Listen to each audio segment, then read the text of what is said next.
All right, what up? We are back. Race Brain, HYROX Rundown. And it's a special day. Why? Because we're back to interviewing. Today, we've got the pride of Calvin. We have an Olympic marathon qualifier, the fastest elite debut in HYROX history. She owns her own photography business, and she coaches the youth. They say, get you someone who can do it all. And ladies and gentlemen, ALYSSA MCELHENY can do it all. ALYSSA, how are you doing today? Great. I'm just literally having a dog come down the stairs right now, so sorry about No, that. no, Nice all nice good. background noise for you. I'm great. I'm so excited to chat. Yeah, excited to have you. You never know when you like reach out to people, if they'll like be kind and respond or if they'll just blow you off. And I'm here to say ALYSSA was kind enough to respond, which is why we've got her on today's episode. But that should not surprise anybody because although it is Wisconsin over everybody, she does live in Grand Rapids, and Michigan are nice folks, and I kinda have to say that because as a former Wisconsinite, we just, like, let them have the UP, and so you can't really talk trash to a Michigander if True. you just, like, let them, like, take land from you and, like, don't do anything to get it back. Oh, Um, why is it part of Michigan? I don't know. I don't know. I don't think anybody actually knows. Um So really excited to chat with you today. If you don't know Alyssa's story, I would encourage you to look into it. You can find previous interviews that she's done. She was on Hybrid Fitness Media with our friend Mappy Davis. She also talked with Flo over at HYROX Daily.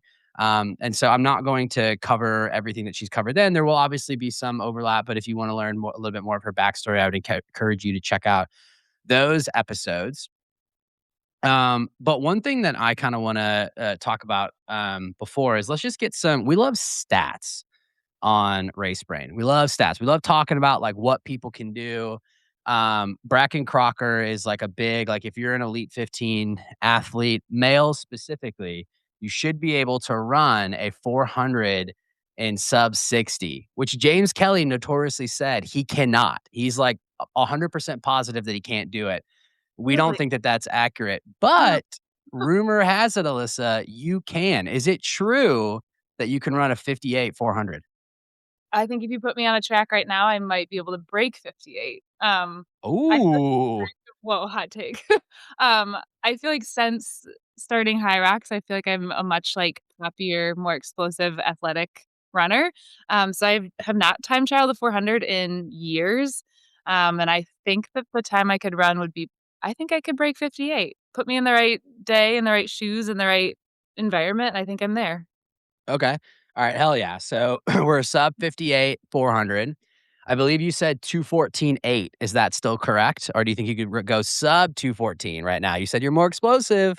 I know. I think it's the same as the 4. I think, like, again, right situation, right day, like, I think I could be 2:12 high. Like, again, I ran it in, like, a time trial situation, so, like, Yeah. put me in a race, like, give me some people to, like, gauge off of. I think I could go 2:12. Okay, 212 high, we love that. And then I believe you said 4:47 on the mile? Yeah, yeah, well, my PR is 4:50, but similar to those, like, I haven't time trialed that in forever, so I guess I'm just, like, I need to get on a track, I need to kind of rip off these distances again now that I'm a Yeah, different athlete, right? I think you do. I think you do. And then we did have a spirited debate about this, and I have to clarify before we get into it. Oh, boy. So, is it is it true or false that your 5K PR is 16:30? It's true. Okay. So, Jack Bauer roasted me for this Oh, no. because Jack said that there was no way that that was possible because he looked at your marathon splits and he was like, she can definitely run faster than that. And I said, Jack, I'm sure that you're right, but I'm pretty sure she said that that's the fastest she's run. So once again, you're more explosive. If you had to guess, I'm also on Team Jack. I think that you can definitely run faster than a 16:30. What do you think that you could run if you did a 5K time trial right now? Yeah, so am I allowed to go on a track? 100%. Okay, great. Yeah, because 16:30 was on the roads. I've never raced a track 5K, like, fresh and intentionally. So I'm pretty sure I could go 16 O's. I think on the right day, like, if I'm in the right mental space, I Sub think 16? I could. I think I'm a Sub 15:59 girl. 16! Again, this is all hypothetical, but I need to get I these strength think trials in the book. Alyssa, I think after Worlds, when you get some time to take a rest, I think you should go for it. And, for those wondering why I'm saying take a rest, this is someone who was running 100 miles a week not too long ago, so time trialing a 5K is probably not gonna be that big of a deal.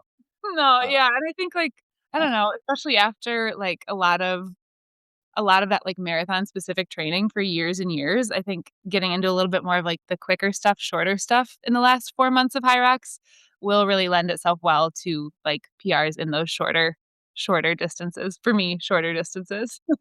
yeah, yeah, for sure. Well, since you mentioned that, I think that's where I would want to start. So one of the things I thought was interesting, was that you said that 100-mile weeks felt good for you mentally. So if anybody is just like wondering what kind of person Alyssa is, 100-mile weeks feel good. So I don't know how many of our listeners would say that they feel good. And you said that cutting that was hard, even though you knew it was the right call. And I believe that last time you had shared this, and it may have changed, but you were around 55, 60 miles, and you just ran a 55, 56 at Warsaw. So I guess my first question for you would be, as someone who's like sat in that tension of like you're used to the high volume weeks and you've cut that, is the scoreboard starting to override that feeling, or does it ever still feel like, hey, I'm not running enough? Oh, it's, like, such a duality to live in. Like, again, I've spent years, like, having my, like, identity and a lot of my, like, self-confidence attached to that big mileage number. It's hard to kick, like, it's definitely hard to kick. But like you said, seeing the results come from being a little bit fresher legged and not, having to just run the volume for the sake of the volume, being around 55 to 60 has felt really good. I still have, like, aspirations of maybe slowly inching that up, 60, 65, like, who knows, especially during, like, Yeah. an off season or off period. Um, but yeah, I think I've more quickly than I expected to have come to, like, peace with that mileage drop. I think, again, like you said, the results kinda speak for themselves, like, things are working really well. Yeah. Um, so I think I trust it, and I feel pretty good about it. Um, yeah, again, if I had to go run a marathon right now, I think I would really struggle to hit my PR, but that's not the sport I'm training for currently, Sure. so think Yeah, yeah. So, question for you on that. I don't know if what like podcasts if you listen to, or if you listen to actually, that's a fun question for you. yeah. You were spending 100 miles on the road. Are you a music and a podcast girly? Or are you one of those like crazy people that's like, I just like to hear the sound of my feet hitting pavement and like heavy breathing, Raw dogging it, yeah. just raw dogging it? What? If you raw dogged 100 miles, I mean, that's some psycho shit. Pretty pretty admirable no, no, admirable might not be the wrong word, again, broken, just Yeah, broken. for sure. Um, a little bit of a mix. When I'm doing, like, a workout for marathons or, I mean, hard long run, I try and do it without music or podcast just because during competitions, like, during a, like, elite marathon race, like, if you're hitting time standards or wanting to compete for prize money, you're not allowed to use any sort of headphones. It's generally, like, a USATF rule. Um so I like to practice those, like, longer, more extended, difficult efforts without, headphones in. But yeah, like, on an easy day where I'm just, like, running mileage to, shake things out, recover, yeah, like, definitely, like, I'm a big, like, true crime podcast person, music, great, like, anything, like, early 2000s hip hop, R&B, like, that's kinda my jam.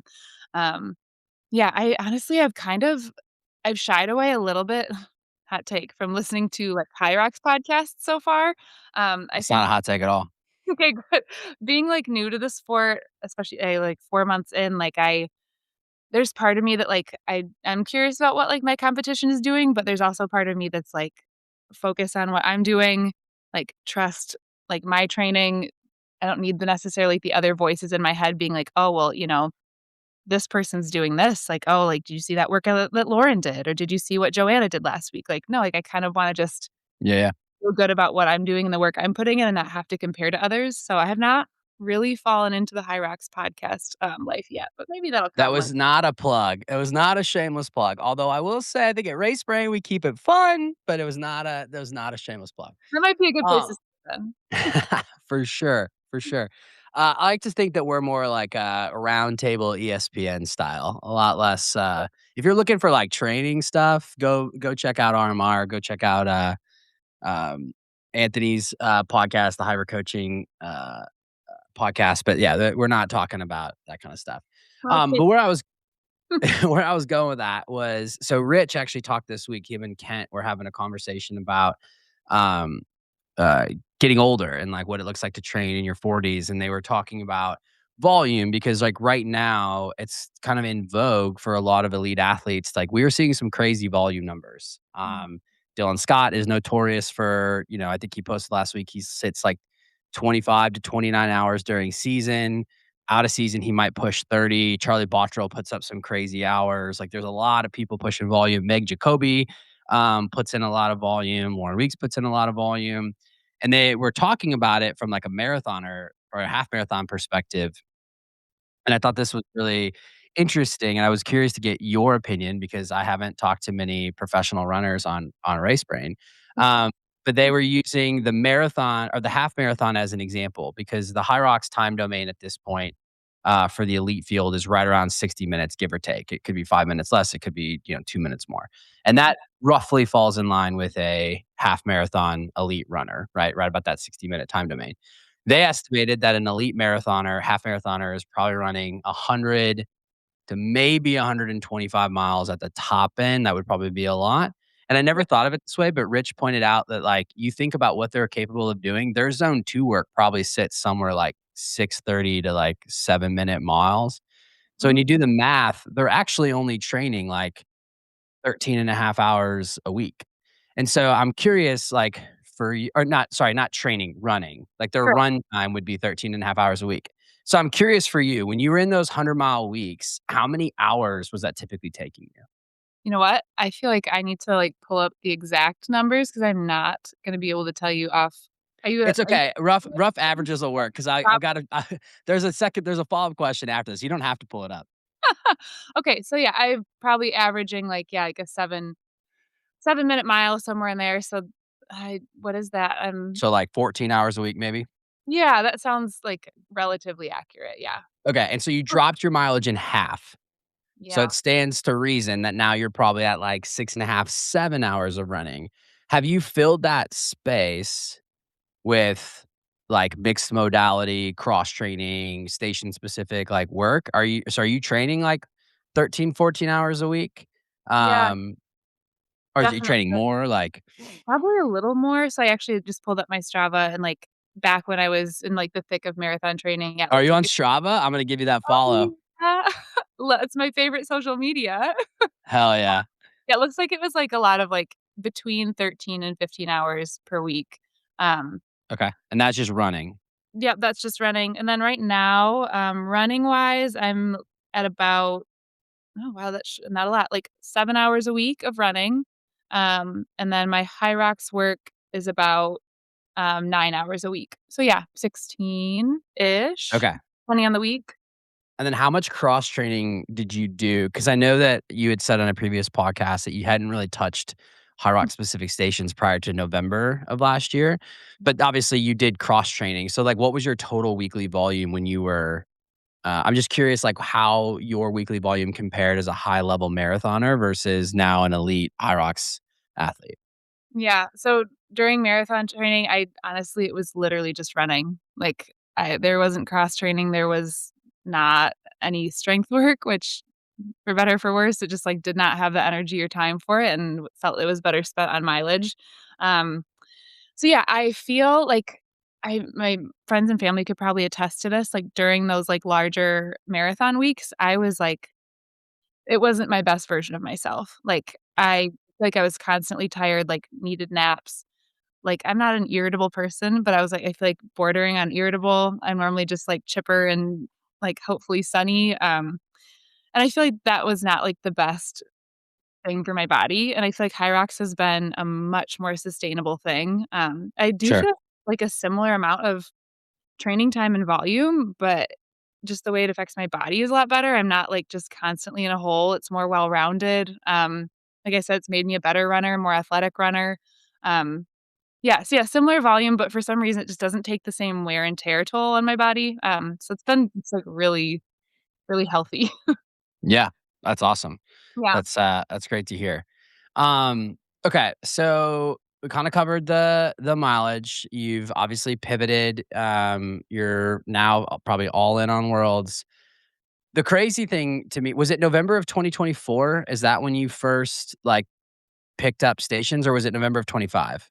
25, yeah, like, Okay, 4 so November okay, so yeah, okay, that's right, because 'cause it's been, like, duh, I what you gosh, Matt. There's, like, a joke, like, a running joke right now, like, I've the last, like, 3 podcasts I've done, like, I am just I'm, like, struggle busing so hard, I need to, like, just pump myself with caffeine before these. It's like, "Duh, dude, it's 2026." Okay, so you've been doing this for, like, 6 months.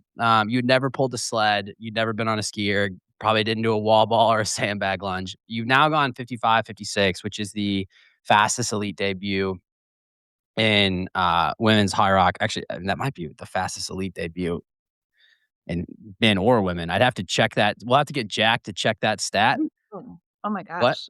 That'd be I think that might be the fastest. It'd be close. It'd be close with some of the races this year, but it's probably like a top 5 all-time debut, men or women, but it's definitely the fastest women's time. mhm. Which station do you still think has the most untapped time in it for you? A few of them, but the ones that I think come to mind that we're really, like, trying to focus on right now, one would be burpee broad jumps. I, like, tend to, like whether it's a box jump or burpee broad jump, I tend to, like, land on my toes, and then that causes me to, like, kind of fall into, like, a deep squat, after that jump, which is just a lot of wasted energy and time. So, we're trying to work on, like, when I land that jump, stick on the heel a little more so I don't have to sink all the way into that deep squat, save some time there, pick up the pace of it, maybe extend the jumps a little bit. So that's, like there's a lot of things going on with burpee broad jump. And Yeah, then yeah. yeah, lunges is, like, not as, like, specific, but definitely need to work on just, like, the cadence for those. Um, Again, I've been at this for such a short, like, runway of time, so there really is almost something at every single station that we're, like, trying to hone in on and dial in on, but those are kind of the 2 big ones right now. Yeah, for sure. I'm curious, like, burpees just suck. It doesn't really matter if you're an elite or if you're just like a couch to 5K person, like, burpees are terrible. Um, but it sounds like for you, it's not really that it's a cardiovascular or, like, aerobic problem, it's like a technique thing more so Yeah. than anything. Is that fair? Yeah, definitely. Okay. And then, I mean, the lunges, like, the lunges just make sense. The lunges are interesting to me because it's like, I don't know that anybody has, like, a really or if they do, they haven't shared it, but, like, I don't know that anyone really knows the best way to get better at them, because it Yeah, feels like everyone's, like, still experimenting, like, "Okay, do I wanna do, like, heavy lunges so it feels light?" But then, like, the trade-off that you have there is, like, you can condition your body to, like, go through that movement pattern. So I've heard a lot of elite athletes talk about how they, like, overloaded. So, like, men, for instance, maybe they did lunges with 100 pounds on their back as opposed to 65 pounds. But then they got so used to being that cadence that when, like, push came to shove, like, muscle memory took over and they just didn't have that extra gear. When then there's other people that have, like, gone the complete other way and they do a lot of, like, body weight lunges for time. And it's like, how quickly can I get these done?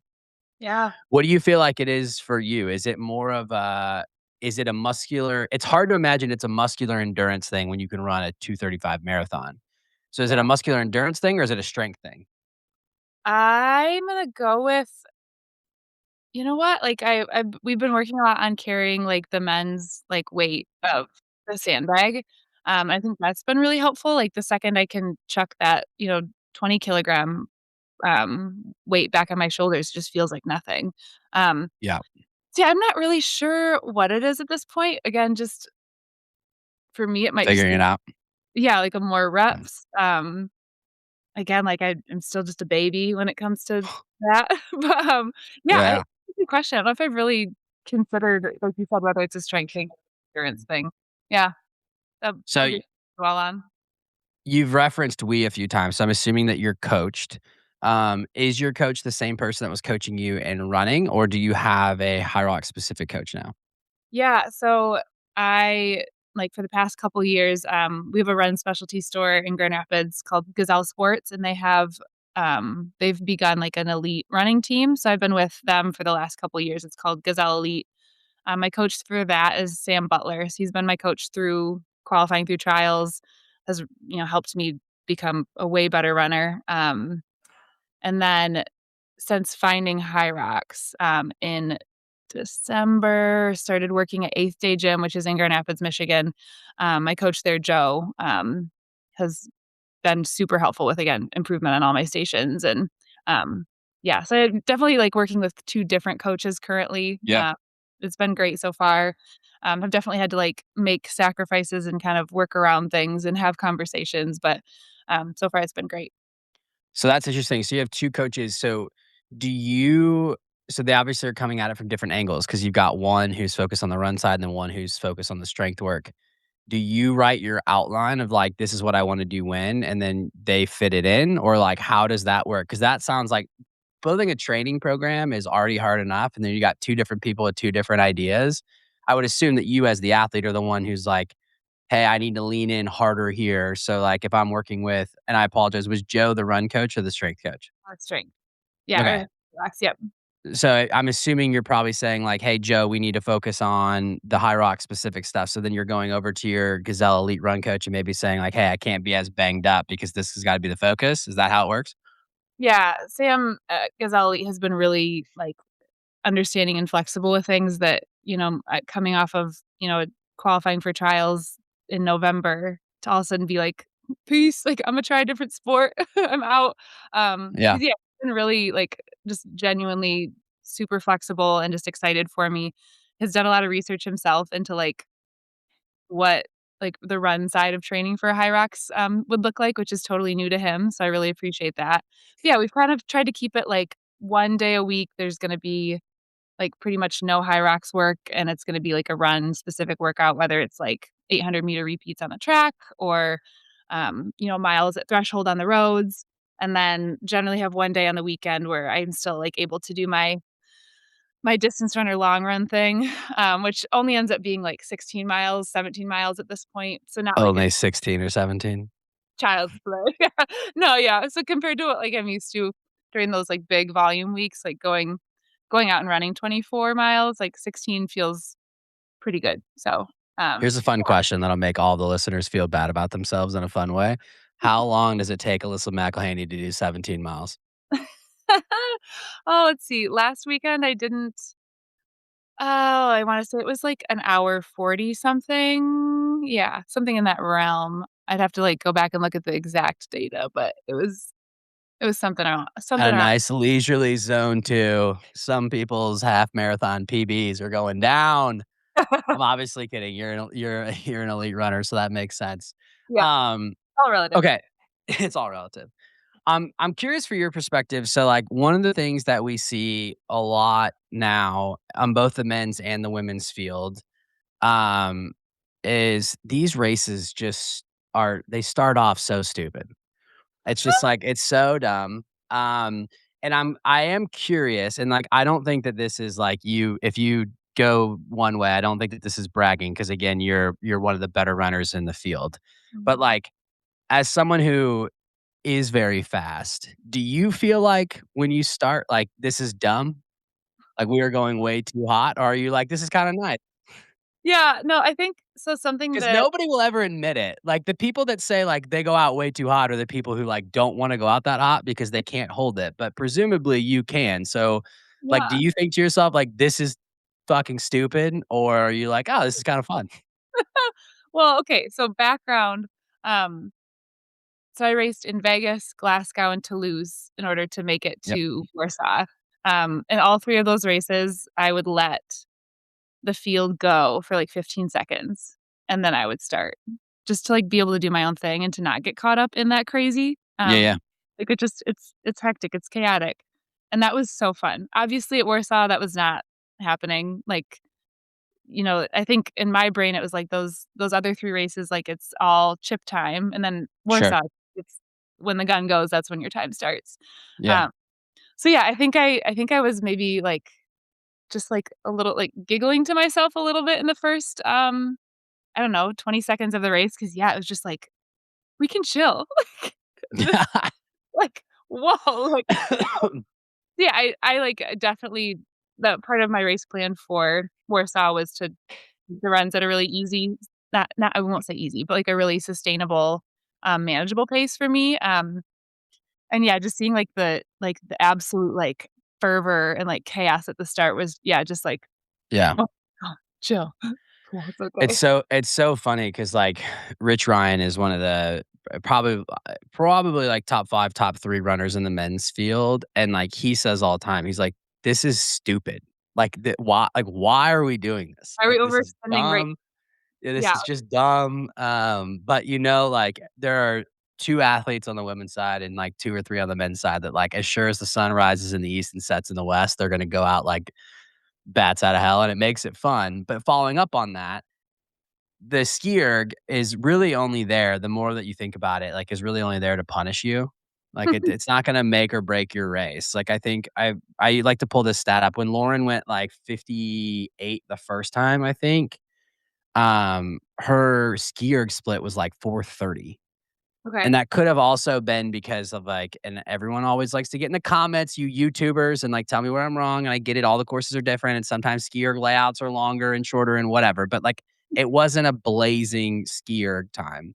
Yeah. Um, but it does, like, I'm curious from your perspective, like, the skier can punish runners who go out too hard because you might be going out hard and for you it feels fine, but then if you like hit it too hard, it doesn't matter who you are, how elite you are, you can quickly be underwater. So I'm curious, like, what does your skier strategy look like maybe now versus the first couple times you race? Because I'm sure that, and I could be wrong, but you've done 4 or 5 races now. I'm sure you've like had a moment on the skier where you're like, oh shit, I don't know that I wanted to do it that way. No, what do you mean? Yeah. I mean, that's something even, like, that we've worked on since, I wanna say Glasgow. Yeah, to I think really it was Toulouse and then Warsaw for me were, races where intentionally taking those first couple runs and then ski, like, easy. Like, we're not blowing anything up, we're not winning anything at this point. It's a placeholder. Like, ski within your ability, don't need to be, like, pulling crazy hard, crazy fast. So yeah, again, I'm not perfect at it, but I feel like the last couple races I have really gotten in that, like, this can be not recovery, but this doesn't have to, like, crazy spike the heart rate going into, sled push and all that, so Yeah. On that, because I think that's something else that would be interesting just to, like, hear from your perspective. You're one of the best runners in any HYROX field. It doesn't really matter if we're talking elite, age group, men, women. Are you finding that the station work is affecting your run splits more than you expected? Or do you find that your aerobic engine is fine and it's more so just, like, absorbing the work? yeah, I think that's kind of been the what we've had to learn and work through, that am I capable of running a lot faster? Like, definitely. Like, I'm running slower than my marathon pace, or at least I did in Warsaw. Um, but we have found that, like, if I want my stations to be quality, like, those runs right now, like, do need to be a little bit more of a recovery pace for me.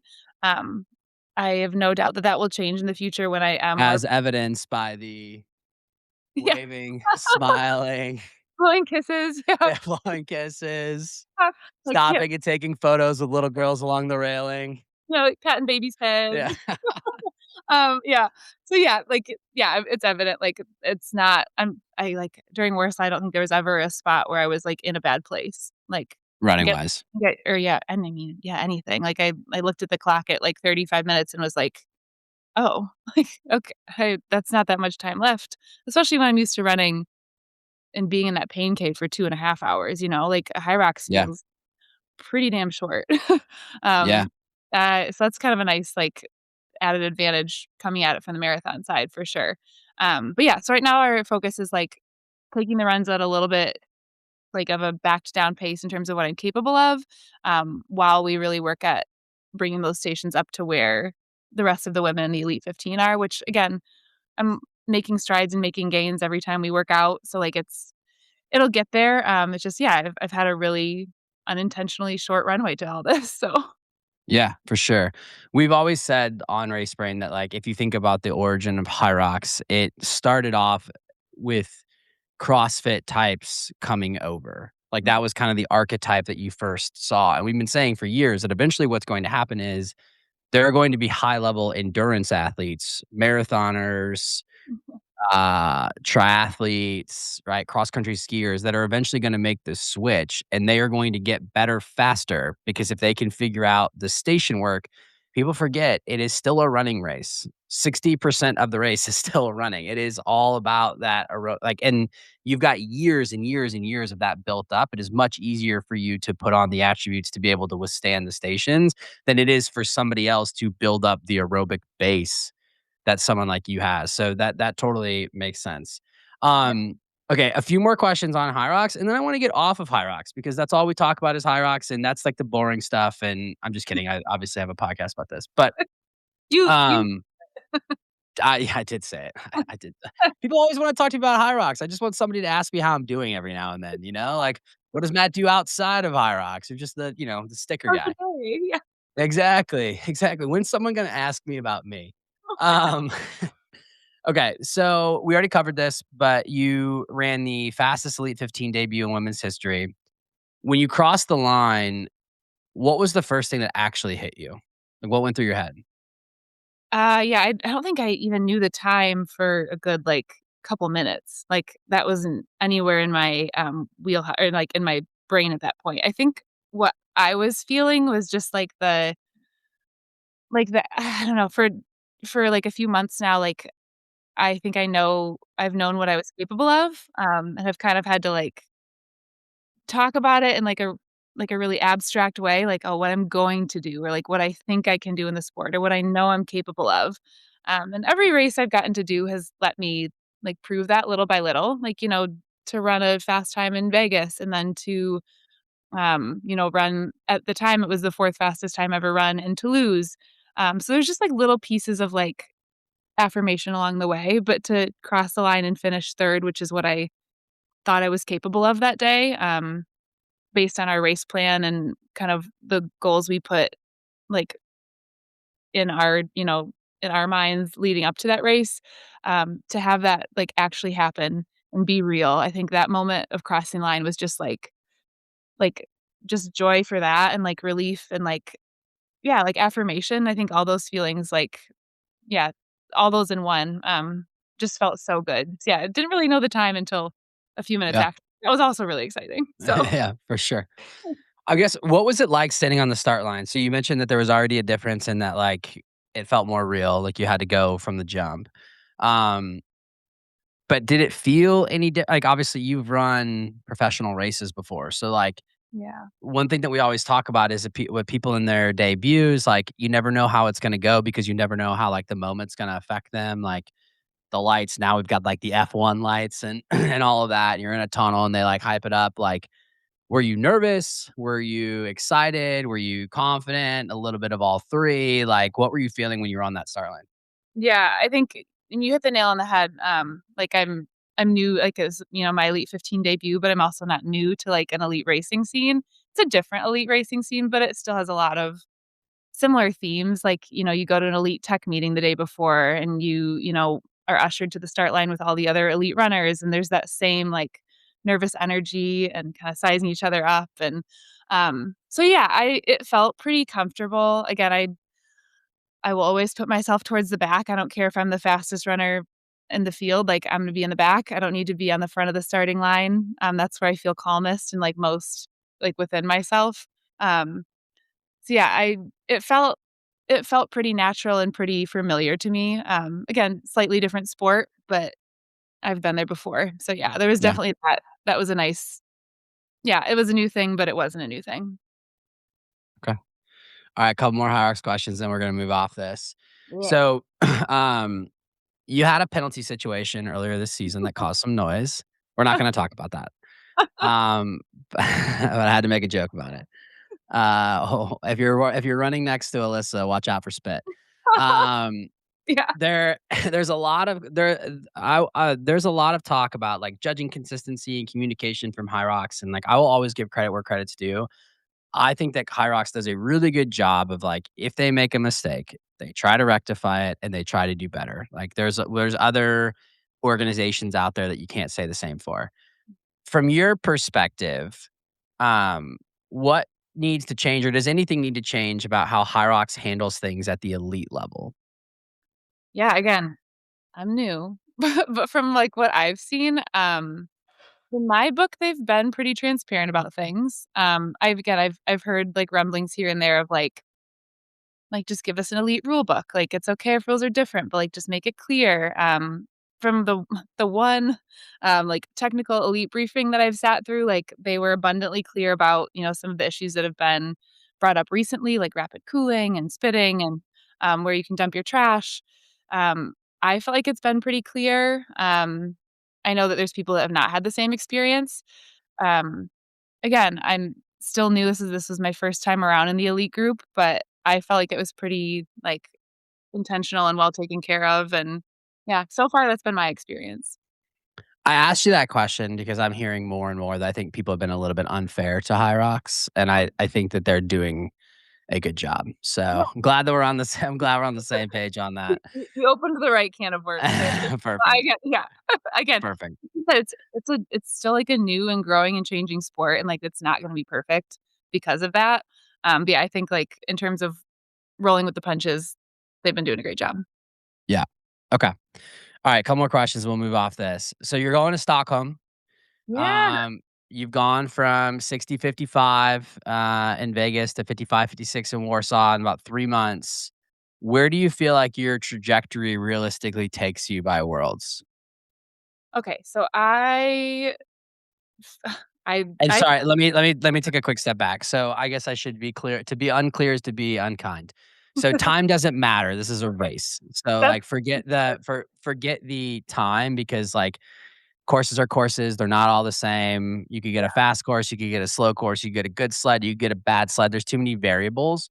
But yep. what do you feel like your ceiling is for Worlds? Yeah, so it's a lot of that is gonna be based on kind of, like, conversations in the next 8 weeks, gonna be based on how, like, training is going, on how sims go, um, but yeah, I would love to put myself in the mix to be, just, like, hunting down, like, the top 2 runners. I would love to be, like, sitting on the shoulders to be able to, you know, put myself there and hold it there longer, like, through burpee pod jumps and through, lunges, like, keep it again, I was able to stay pretty close to them through sleds, and then, after that, like, especially burpee broad jumps, like, watching Lauren just, like, spring past me was, like, incredible, like, she's an incredible burpee broad jumper, but yeah, Same, yeah, really. yeah, It's a so gift. it is, it's wonderful. But yeah, hoping that, like, through a lot of, like, intentional station work in the next, yeah, 8 or so weeks that, you know, I have a lot of self-confidence, I think I can put myself up in that mix, make things interesting, and then, yeah, post-Worlds, like, I'm super excited for the next season and what I'll be able to do with just more months of station work under my belt, more elite races under my belt. It's gonna be really fun. All right. So in a super humble way, Alyssa is saying that she thinks that she's got a shot at the podium. I said it, not her, but I'll take that bet. If there's Vegas odds, I'll take that bet. Oh, me too. Um okay, so the current world record is 54:25. Mhm. That's the benchmark. When you look at that time and you look at your profile, elite running, you're still developing on stations. And this I'm not pitting you against anybody. What do you think has to happen for Alyssa McElhaney to be able to take down the world record? Yeah, I think it's a lot of staying healthy in the next couple years, like, being really intentional about the little stuff that I'm not always good at, like 8 hours of sleep and making sure I get food, right after workouts, just being smart and responsible with training. I feel like I'm the type of athlete where it's like I will always do more, and sometimes more is not better. So just being responsible with those things. But, yeah, honestly, I just see so much room for growth still in all those stations. If you look at, my time is about a minute 30 off that world record, which if you look at it in one chunk, sounds like a ton. But if I get to the place where I'm more competent in all the stations and I can truly run the runs to my ability, like that right there, I'm hoping I can take, 10 seconds off per run. All of a sudden, that's 80 seconds. That's huge.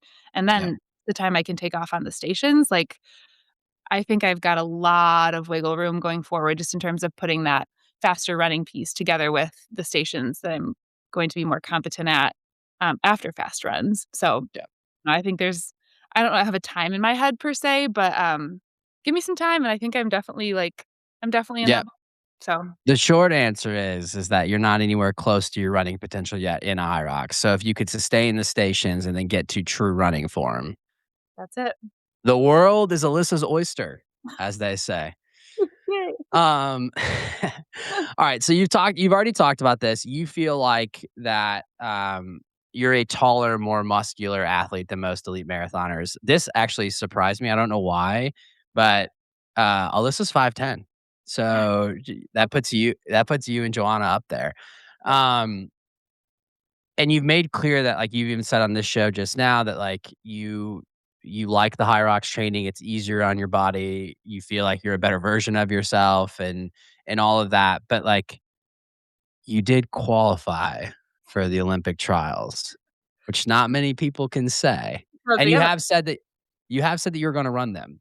Yeah. So, my question for you is, you're now at 55 miles a week, you're adding strength work, we actually I don't even think anyone, probably even you, knows what your ceiling is in high rocks because to your point, like, it hasn't even been 6 months, and your first race wasn't even a pro solo race, it was a mixed doubles race with a guy from the local run club. So, like, if you wanna put it in those terms, like, I mean, baby gains, newbie gains are, like, that's still happening, we're at not even, like, sharpening. So, like, who knows what the top end is for you in this sport?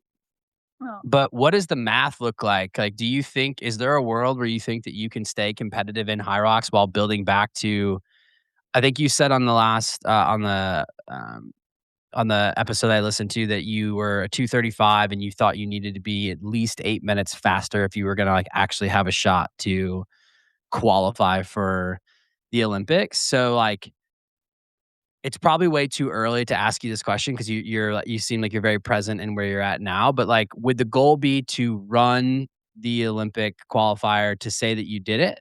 Or would it be, like, are you the kind of person like, "Hey, if I'm gonna do it, I'm gonna do it, and I'm gonna try to take these minutes off and qualify?" yeah, so I'm realistic about my abilities. Like, I just talked to you about, like, what I think I can do in high rocks, and it's pretty lofty, but, Yeah, I'll be realistic about marathoning. Like, I'm a good marathoner. Like, I've qualified for the Olympic trials. That's a big thing that I never thought I would do. And yeah, I will definitely be there running them when they happen in the spring of '28. But, like, I would be naive and a little jaded to say, like, I think I can make a team. Like, 8 sure. minutes marathon, it might even be more than 8 minutes in the marathon to make that team.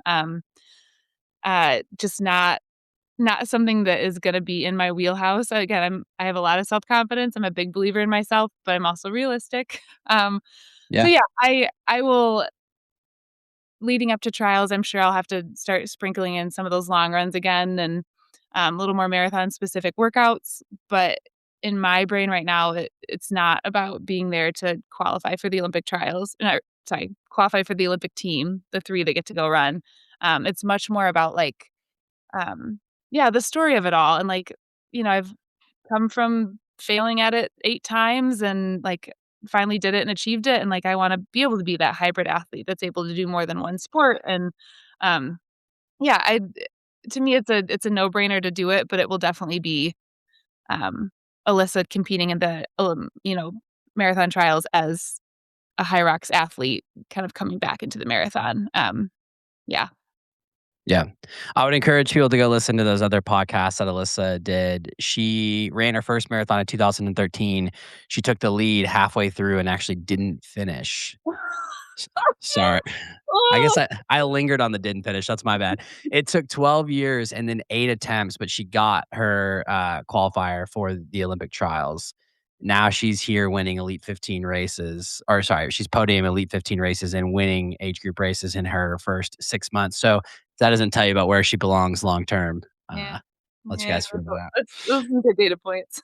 out. Alright, switching gears again, you've been coaching high school track and cross country since 2013. You're heading into your first HYROX Worlds. Do you find yourself applying things to your own training that you're teaching your athletes, or is there a gap, I'm sure there is, between HYROX and high school cross country? I feel like there's a lot of similarities. I honestly so I'm an assistant coach. My husband Daniel is our head coach. He does a lot of the like training, science, all those sorts of pieces, and I do a lot of like day to day interaction with our athletes. Um, a lot of like I don't know, just asking how their day was and running with them, and not so much on the training side for me. So I hope that I can like what I do as a Hyrox athlete and what I've done in my marathon career can be more of just an example than anything. Um, I hope they can see that, like, again, I failed at something so many times and I kept, like, stubbornly sticking my nose back in, and, like, I hope that's something they can look at and put into their own running. I also, like, I really love coaching high school, middle school girls. Like, I there's just so much, like, in the media of, like, what your body should look like and, smaller, and that's all good, and to me, I'm just like, I hope that they can see that, like, we do things and we run and we do track and field and all that, and what's important is, like, what our bodies are capable of doing, so I think for especially the female athletes I coach, I think that's something I really hope that they see, in how I live my life and how I train and, where I place value. So, yeah, it's a lot of, like, not necessarily stuff we talk about, but hopefully things that they can see, um, how I live and run and work, and hopefully they can apply to their own racing and running, so I love that. That's super cool. My wife talks about that a lot. She grew up as a dancer, and now she is like moved. Yeah, she was a professional dancer, and then now she's full time fitness. And she talks about all the time about how like she wishes she would have gotten into it sooner because there was all these expectations of like what her body should look like, and the expectations that people put on her, and like trying to help people break out of that. So I love that. Yep. So it's gonna be weird to go back to this, but I did this is like the first thing that popped in my mind. You said that you co-coach with your husband. Yeah, Do the kids did they ever, like, pit you all against each other and, like you said his name is Daniel? yeah. Like, "Coach Daniel, we don't want like, we're gonna listen to Coach Alyssa. She's the pro." No, They ever pit you all against each other?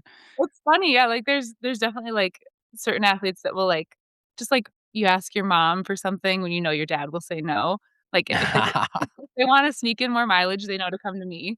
If they wanna if they wanna, like, maybe do a workout and it's like, "Oh, you shouldn't," like, they'll come to me. Um, yeah, we both definitely have, like, our different styles and different points of view, or, yeah, even I mean, I think this is something that's kinda dumb. I think a lot of times, coaches are more valued if they have, like, a really, like, impressive, like, athletic or running pedigree. Uh, Yeah. I think our kids see, like, "Oh, Alyssa's competing at this high level." My husband Daniel competed collegiately in the 800 and was really fast, but What's his the 800 time? Give us the stats. 155. Um, Okay. so yeah, he could move. He does not run the She 800 knows. She like, off the top of her head, she's like, Yeah, "Boom, 155." 155.0 yeah, no, yeah, like, has that impressive time in his background, but doesn't currently compete, at, like, an elite scene. So I think again, people place value in that as a coach. I think that's Yeah. just like, he is a way better coach than I will ever be and, like, does so much, like, research and learning, has so much knowledge in terms of, like, the science of things. So, yeah, just, like, the pedigree doesn't matter, but kids will definitely place value in that, so That's gotta be an interesting dynamic for you. As an elite runner, you have a run coach, you have a strength coach, and a husband you coach. live with a coach, Yeah, it's you everywhere. are a coach. Yeah.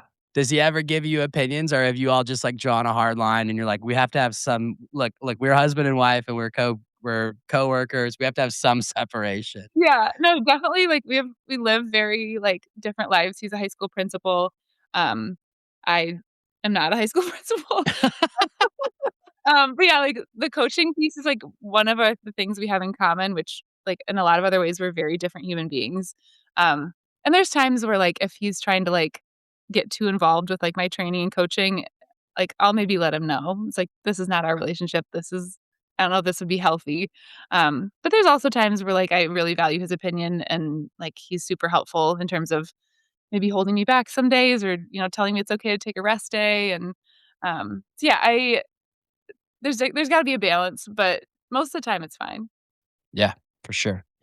I wanna talk about the Village Rec Club. So you, co-lead a free if you're in Grand Rapids, I know we got some listeners in Grand Rapids. If you're not already in Alyssa's Run Club, go check it out.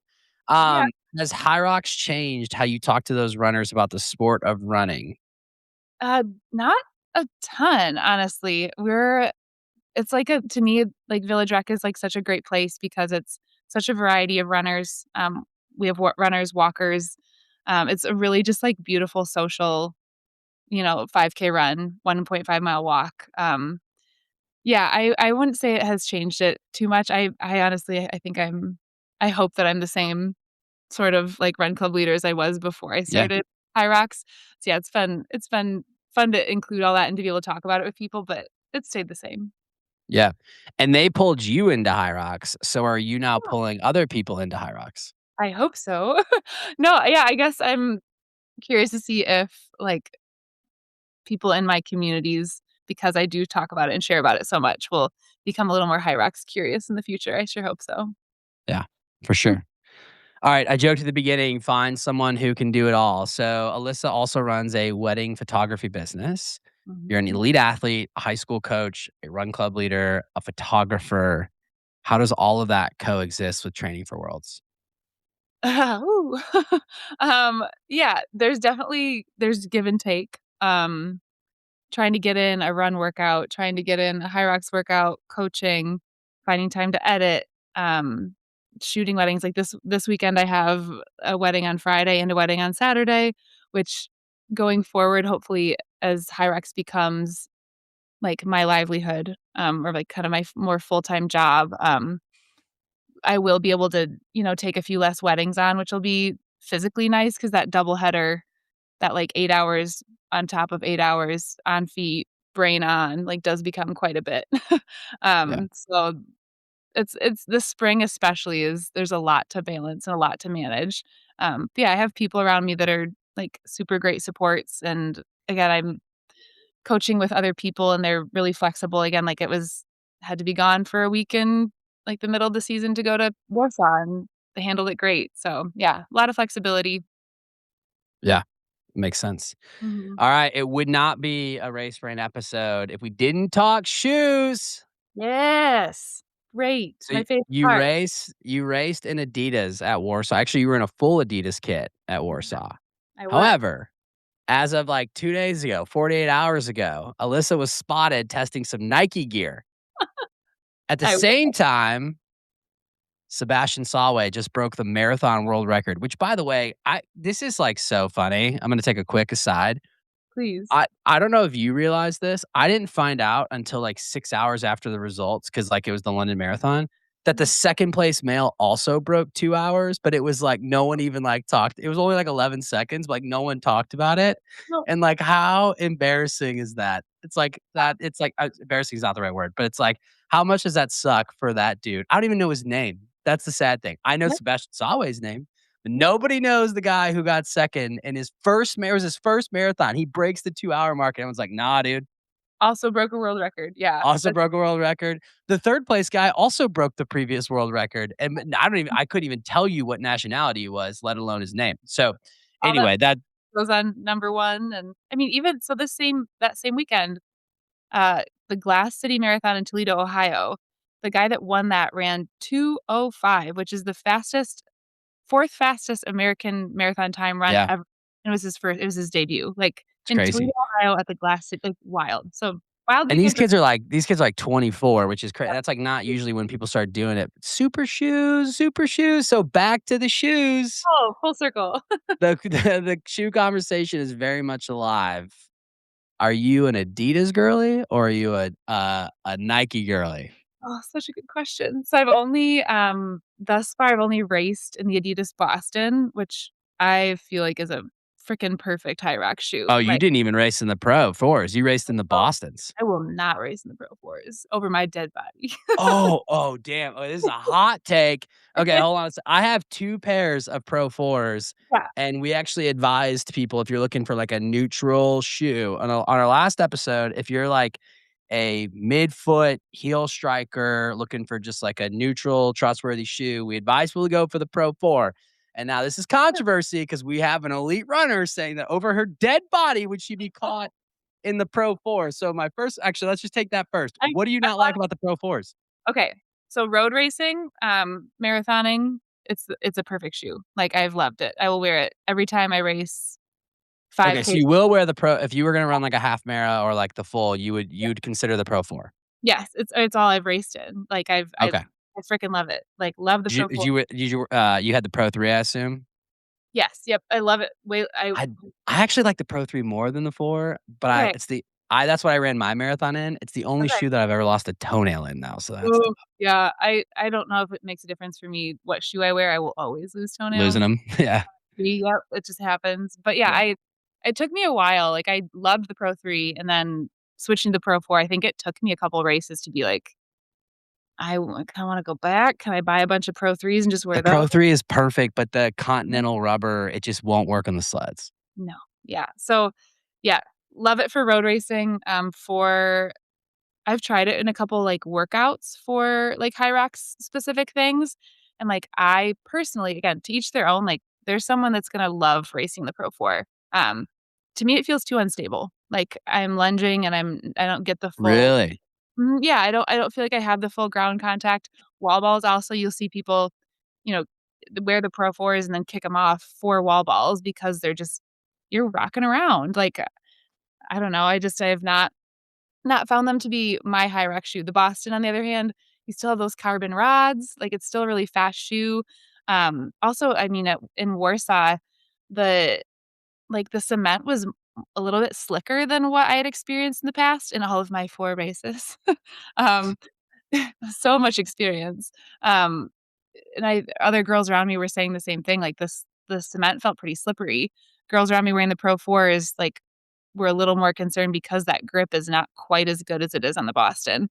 Yeah. Um, so yeah, there's a few reasons why I have not gone that route. In terms of Nike shoes, I have not. I literally just was sent a package by them a couple weeks ago, so I'm still very new to, like, yeah, Flex. yeah, you know. Flex. What's up? My name's ALYSSA MCELHENY, and I'm here to party. Yeah, it's Give me great. the Nikes. It's great. So yeah, like, I still have a lot of, like, testing and, like, trial runs to do with a lot of their shoes. Super excited about it. Again, I work in run specialty. That's another thing I do, I guess. I like 5 hours every couple weeks I sell running shoes. Yeah. Um, but so I'm familiar with their products. I just have not really had the opportunity to put them to test in HYROX work. So Okay. that's something I've been kind of sprinkling in here and there. Okay. So we have to ask, what shoes did they send you?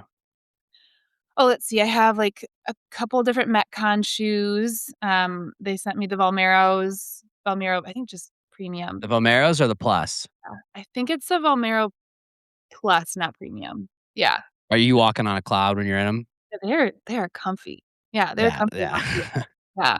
Um, and then the, Alpha Fly, which again, I think that one might be in the same camp for me as the Pro 4, just a little too unstable for, like, the lunge, the wall ball, the burpee broad jump, but I have not yet tried them in, like, a sim, so I think that's something I'll be aiming to do in the next couple weeks. Yeah, so I know there's a couple of Nike athletes. There's Dylan, there's Bo, and there's Seika Arning. Yep. Bo, I feel like wears the Vapors. Mhm. Dylan wears the Zoom Fly 6s. Have you gotten a pair of those? I've not tried those yet, so, again, talking to him about I kind of sent him some questions about what he feels works well in terms of Nike's, shoe range, and that was definitely his recommendation, so that might be something to work on. Yeah. I just did my thresholds this morning, in the Zoom Fly 6s, and I usually can't wear Nikes because 'cause they're, my feet are a little wide and I always get blisters. Yeah, like, I got the Vapors, I had the Vapor 3s and loved them, but I did, like, a 3-mile run just to, like, feel them out, and I was blisters everywhere. So that's always my problem. I know Lauren wears the Alpha Flies, Yeah. but she's also a freak, so I feel like Yeah. she can, like, do things the rest of us can't. Who gives? Um, okay, so you have not really worn them yet, so we'll have to wait to see what you think. Yeah, journey. Okay, so you're an Adidas girl. Are you a Takumi fan or no? Have you worn the Takumis? Takumi Sens. Yeah. I have a couple pairs, and I, like, haven't really found a place for them per se. Like, to me, they remind me of, like, what I would wear when I was in, like, college, like, what I would call, like, a race flat, right? Like, Yeah. it's, like, kind of like what came before the super shoe, and now that I have, like, a super shoe, I don't like, I'm gonna wear those for my 5K. I don't know, like, I don't know if there's, like, a Yeah, yeah. for especially even, like, I don't know, I feel like when I wear carbon plated footwear, I recover better, like, post-workout, post-run. So, yeah, Yeah. I don't dislike them, I just feel like they don't have a place now that there's carbon, so I love the 10s okay. for because it's basically it's a smaller Pro 3. Yeah. Um, I like the 10s for, like, like, basically, like, HYROX workouts, like, if I'm gonna do, like, intervals of, like, run, station, it's kinda nice. I'll also wear them for, like, speed intervals. Have you dabbled outside of Adidas? So, yeah, I've tried Adidas, a little bit of Nike, I've heard rumblings that, On is coming out with a specific HYROX shoe, so I'm really I intrigued wonder to if it's what Ronk was wearing in, but that would be Arizona. It looked dope. I know. On camera, I don't know what it looked like in person, but on camera, I was like, "Those look sick." Yeah, and I'm excited like, they're in terms of their, like, design and they're pretty forward thinking, like, I would love to see them have a bigger presence in the space because right now they really don't have a very large roster of athletes. Yeah. So yeah, super curious about that shoe. Other than that, like, I mean, I have, like, people that I know that love running in, like Saucony Endorphin Speed. I haven't run in them myself, but that's another, like, of the people in my little circle and community, that's another pretty popular one, but Yeah, it's the big HYROX shoe. Have you ever considered would you wear a Mizuno? oh, geez. I don't know. I love their Neo Zen shoe, that's really nice. I'd wear the heck out of that for, like, easy training, easy running, but other than that, I'm not a massive Mizuno person. Just saying, you might wanna check out the, Wave Rebellion Pro Low. 'Kay. There's something to it. It's the grip is crazy. So, I That's guess it depends on, like, how you feel on the sleds specifically. I don't know if, like, how you feel like that affects you, but the Wave Rebellion Pro Low, because the Wave Rebellion Pro is the one that, like, doesn't have the heel, so you, yep, like, have to be a 4-foot striker. yeah, But the, Wave Rebellion Pro Low is, like, much more, flat, but it still, like, has good pickup and great grip. grip. I So think to me, like, I've noticed that more than, like, the tread of the shoe, what's really I like ankle locking the shoe in terms of how I lace it. mm. To me, that makes more of a difference when it comes to sled push, but again, I've never tried the Mizuno, so maybe I just don't know. Yeah, I was when I found the Adidas Pro 4s, I was like, "Oh, this is my HYROX shoe from now until eternity. I'm gonna buy 10 pairs to ensure that, like, I all because 'cause they're eventually gonna stop selling them, and the 5 is gonna be way different, and I'm just gonna have these." And Rich was like, "Dude, you're losing time on your sleds, like, you're a strong guy, you're losing it because your shoes." I'm like, "No, dude, you're crazy. These shoes are awesome." Aw. And then I switched to the Wave Rebellion Pro Lows for one race, and I dropped, like, a minute on my sled time, and, like, nothing else had changed, and I was like, "Oh, okay. That makes sense." Yeah, I'm so like, this "Okay. Okay, cool." also So I'm just slipping the whole time and didn't realize it, and so yeah, the grip makes all the difference. I mean, I'm also super curious to try, like, the Adi Zero Drop Set Elite too. Like, I haven't gotten that in my foot yet, and is that the we is that the HYROX one, or is that the other one that they're getting ready to release? yeah, that's like, they haven't dropped it to the public yet, but that's, like, yeah, their new HYROX shoe, so yeah. Adidas, if you're listening. Alyssa is a fan. She would be honored if you would come through. Actually, you know what? You know what we're gonna do? Matt Halfill listens to this show. Matt Halfill, you need to hook Alyssa I know you got the hookup, dude. You need to hook Alyssa up with that Adidas shoe, my dog. Yeah, Hook it up. I'm just curious, like, I can it She's be just bought? curious, dude. She's Yeah, curious. Come I on. wanna know. Matt runs a show or a show. Matt runs a company called Nice Kicks, Yeah. and he covers shoes for a Oh, living, and he gets the hookup. So, we'll put you know what? We're gonna put in a good word. I'm gonna hook this up. We're gonna get you those. They don't have a plate though. no. Yeah. I'm open. I mean, if I get them for free, I'm open, but I don't know. I literally told somebody that I don't know if I'm spending $300 on a non-plated shoe. Oof, yeah, that's steep for sure. I'm not gonna lie though, that new Adidas that Sawe ran in, there was a Mhm. meme on the internet that was like, when I have to decide if I'm gonna buy the new $500 Adidas or if I'm gonna buy my wife groceries, and I sent it to my wife and I was like, "I mean, the pantry's still pretty full." Do you I don't use? I don't 'Cause I I don't need know if we yeah, I don't know if we need this. Alright, well, next time we have a shoe episode with Rich and, Bracken, I'm gonna pull you in. We need Oh, to get the, we need to get that we need to get the real talk. I would love that. Um, well, okay, last one, and I'm gonna let you go. You started running 23 years ago. That's my I'm sorry, goodness. what'd you Great, say? Oh, like, appreciate it. yeah. Appreciate that. You started running 23 years ago in middle school. You're 34 now, going into your first HYROX World Championships. You're going to run the Olympic trials qualifier here in a couple years. Most athletes at this point in their career are winding down. So what Yeah. is it that you're actually chasing? Oh, man, I mean, I said good questions. That's a deep one. I again, I have a lot of belief in myself, and I truly, truly love both of these sports that I've found myself in, like, whether it's 23 years in running or, 4 months in high rocks.